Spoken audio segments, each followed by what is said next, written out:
group today, 9 in a row on the road. What was the difference in this one for you guys? Well, we got off to a good start. We capitalized on the first 2 power plays.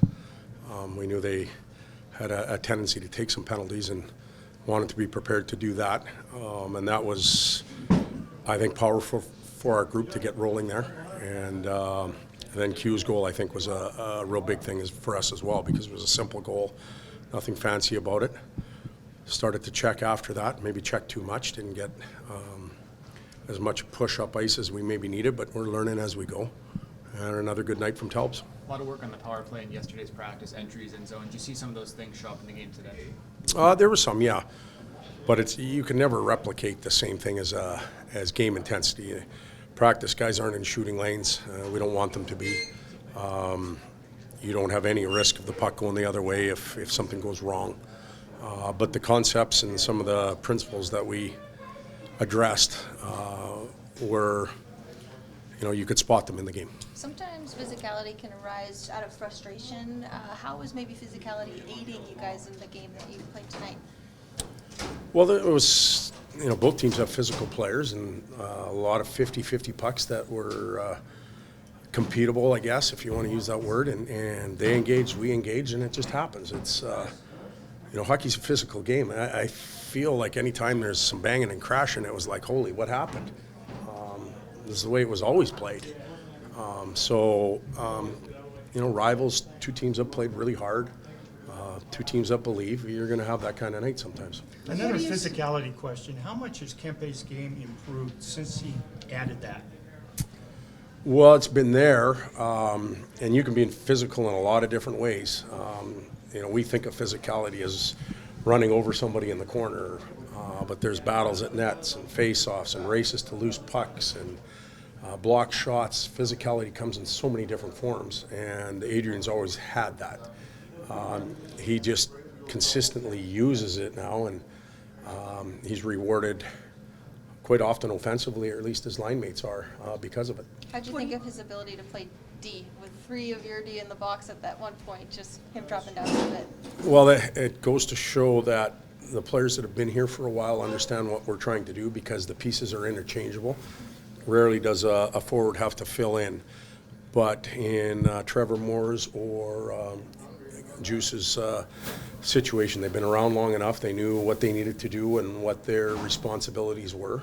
And they both skate real well, both responsible.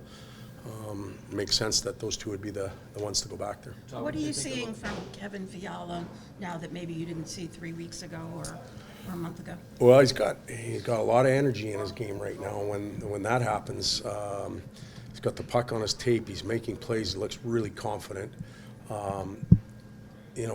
Despite having a pretty good team record, sometimes lines go stale. It doesn't work for a while. And we needed to shake things up, and I think he's real excited of playing with the 2 players that he's with. Not that he wasn't before. They had plenty of chances, just wasn't clicking. But I see an energized number 22 right now. He's having a lot of fun. Does this group have a defined mindset on the road? You guys, whether it's Toronto, Vegas, coming in here in terms of taking the crowd out of the games early and kind of controlling them by doing that? I would say, I'm going to answer that question absolutely, but we had that mindset 3 years ago too. Everybody wants to do that. It doesn't matter what team you're on. The quicker you can establish your game on the road, and especially with a rivalry type team, you want to get it done. We're having a little more success with it this year. I said the other day we're a mature team.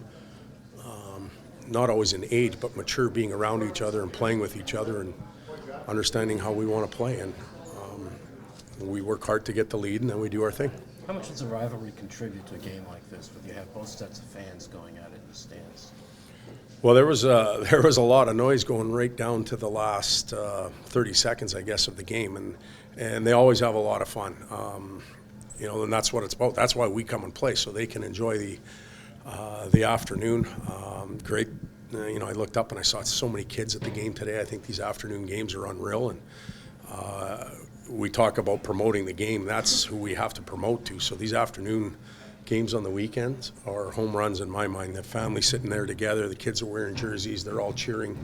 There's nothing better than that. And the crazy thing is that this team hasn't played that well in those matinees over the years. Are you talking about ours or theirs? Yours. Yeah, I don't know. You know what? We can use it as an excuse one way or the other. If we were playing 82 times at 1 o'clock in the afternoon, we'd find our way to win it or lose. It doesn't matter. Todd, what do you think of the makeup of your lines tonight and the flow of the game? All four contributed. All four got solid minutes. The flow of the game, especially early, didn't. The rhythm wasn't there.